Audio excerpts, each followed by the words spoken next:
আজকে শোনাব মহাদেব ও বিষ্ণুদেবের এক পুত্র সন্তানের কাহিনী। তিনি হলেন এমন একজন দেবতা যিনি দুজন পুরুষ দেবতার মিলনের ফলে জন্ম নিয়েছিলেন। আমরা বিভিন্ন পৌরাণিক কাহিনীতে মহাদেবের পরিবারের উল্লেখ পাই। মাতা পার্বতী, কার্তিক, গণেশ, মা লক্ষ্মী, সরস্বতী, অশোক সুন্দরী এদের বৃত্তান্ত জানতে পারি পৌরাণিক কাহিনীগুলি থেকে।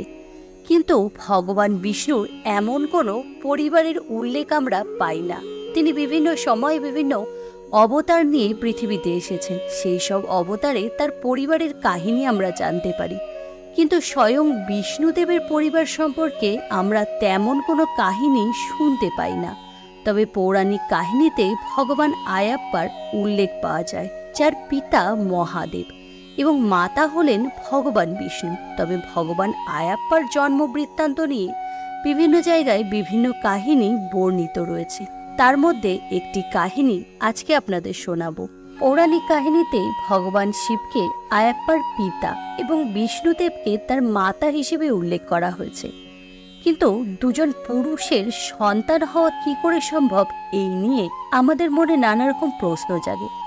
তবে সেই কাহিনীটি অতীব বিচিত্র এবং সুন্দর। দেবরাজ ইন্দ্রের ঔদ্ধত্যের কারণে ঋষি দুর্বাসা তাকে স্ত্রীহীন হওয়ার অভিশাপ দেন। কিন্তু ইন্দ্র দেবতাদের রাজা হওয়ায় সমস্ত স্বর্গরাজ্য স্ত্রীহীন হয়ে পড়ে। মা লক্ষ্মী স্বর্গ ছেড়ে চলে যান।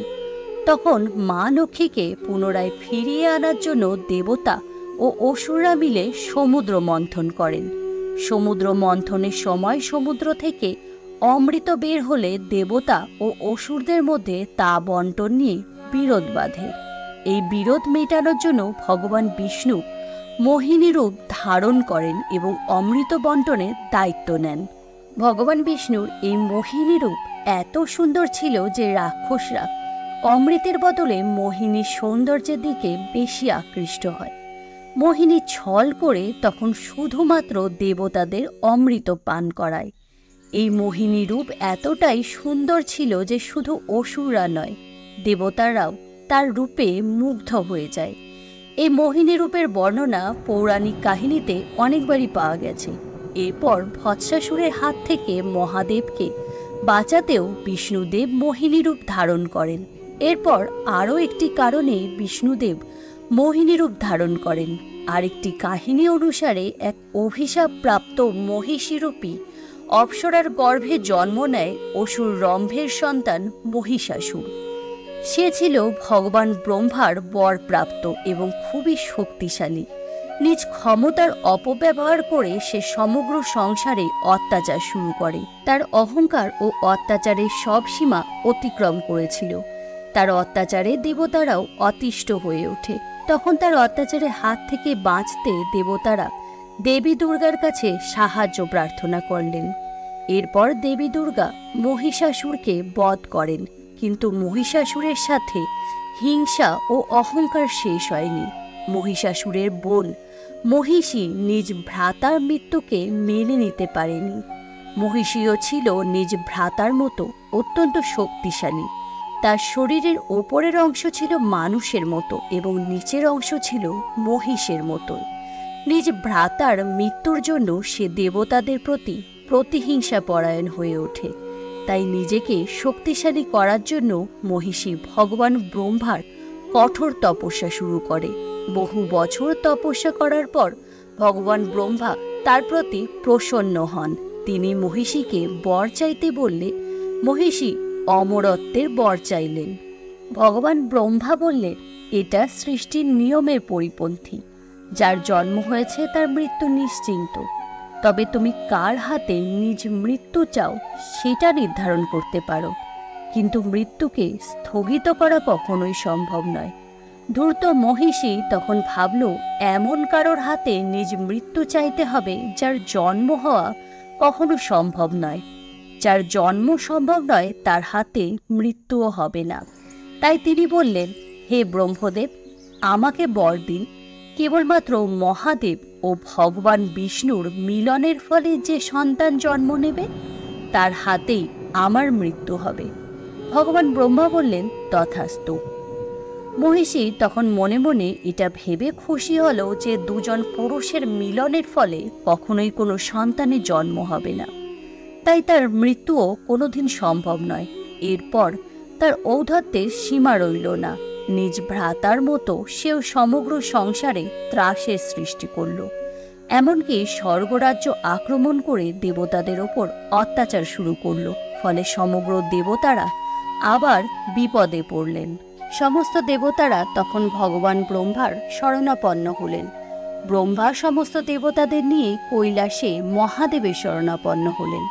তারা বললেন, মহিষীকে যে বর দেয়া হয়েছে তার কোনো ভাঙন নেই।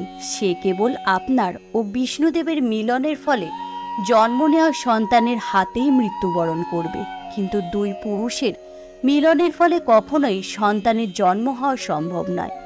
তাই সে অমর হয়ে গেছে এবং দেবতাদের ওপর অন্যায় অত্যাচার শুরু করেছে। এরপর দেবতারা ভগবান বিষ্ণুর কাছে গিয়ে একই কথা বললেন। ভগবান বিষ্ণু তাদের কথা শুনে মৃদু হাসলেন। তারপর তিনি আবার মোহিনী রূপ ধারণ করে কৈলাসে উপস্থিত হলেন। ভগবান শিব মোহিনীকে দেখেই চিনতে পারলেন এবং বিষ্ণুদেবের পরিকল্পনাও তিনি বুঝতে পারলেন।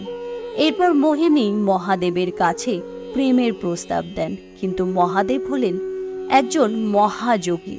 কামনা, লোভ, লালসা কখনোই তাকে স্পর্শ করতে পারে না। তাই তিনি মোহিনীর সাথে মিলিত হওয়ার প্রস্তাব প্রত্যাখ্যান করলেন।